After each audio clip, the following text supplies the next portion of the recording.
this conflict of interest. For 5 minutes. Thank you, Mr. Chairman. And Madam Attorney General, thank you for being here today and for responding to our questions.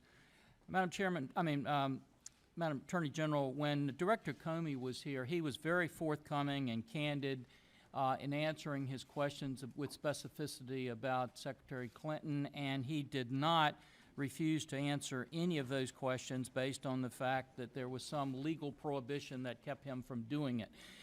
Today, you have indicated several times that you wouldn't respond to some of those questions with specificity. Is there any legal prohibition that you have that Director Comey did not have that prohibits you from answering those questions with some degree of specificity? Thank you for the opportunity to speak to that, Congressman. I think it's important to note that the Director and I had very different roles in this investigation and therefore very different amounts of information about this investigation. I am speaking about the information that I received, which again, as I've noted, was the team recommendation. Director Comey was speaking from his position as someone who was more directly involved in the investigation. I understand that you may have different information. My question, though, is are there any legal prohibitions on you that Director Comey did not have? Well, as I've indicated, it would not be appropriate in my role to discuss the specific facts and the law. Is the legal prohibition against that other than the fact that you just don't have the same knowledge about the case that Director Comey had? We typically actually do not provide the level of detail that Director Comey did. He chose to provide that level of information and detail. Is there any legal prohibition, or is that just a choice that you make in not disclosing that information? Well, as indicated, we obviously are not allowed to discuss certain types of information, for example, grand jury information in any matter. We're not talking about grand jury information here, are we? What I want to know is, tell me, is there a legal reason that prohibits you from giving us information, or is that just a choice you have made? Congressman, as I've indicated, the Director and I had very different roles in this investigation. So his level of detail is significantly different from mine, and I would not be able to provide you with that same level of detail. Because you don't have the information, not because there's a legal prohibition.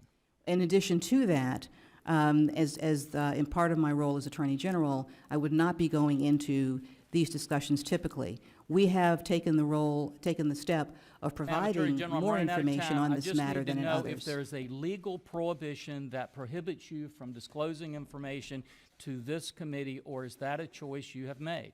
It would depend upon the nature of the information. Questions Certainly that you've there been would asked be. that you've had, is there any legal prohibition that would prohibit you from giving the same information that Director Comey has given? Well, with respect to the source of that information, if it came from the grand jury, that would be a legal prohibition. With respect to opinions let the record say about that the there matter is of no law, legal that's a different issue. prohibition that can be cited here. On June 27th, the Supreme Court of the United States gave your department a rather stellar rebuke in your prosecution of Governor Bob McDonnell. Having looked at that and the basis that you essentially, your department launched everything you had against a Republican governor who everyone agreed had violated no state law. They took a federal law, and you had cited, looking at statute, relevant case law, and history, there was no relevant case law to suggest that setting up a meeting constituted a crime, no history, statutory history that suggested it was a crime, and yet your department put everything it had in prosecuting that governor. Having looked at what the Supreme Court has now said, do you believe that prosecution was a mistake? Certainly, I believe that the prosecutors who worked on that matter investigated it, presented it to a grand jury, and received an indictment. We, of course, have, as presented in our papers before the Supreme Court, a choice which you have have made a not different made in argument. Secretary Clinton's case. It would be, can you tell us now, looking at that and the way you interpreted that statute, was that a mistake? Congressman, with respect to the investigation of the former governor of Virginia, I don't have a comment on that.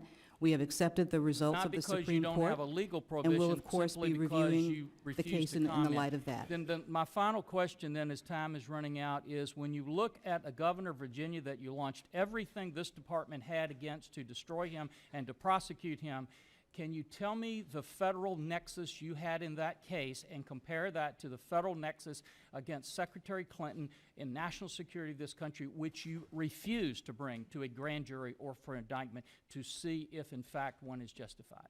Congressman, I don't have a comment on the McDonald case, except to refer you to the pleadings in that Can you for a compare the discussion of the federal law nexus there. between the two cases for us, please? Congressman, I don't have a comparison between those two cases for you. And that's rather disappointing because the national security of the country is rather important to the country. With that, Mr. Chairman, I yield back. Chair,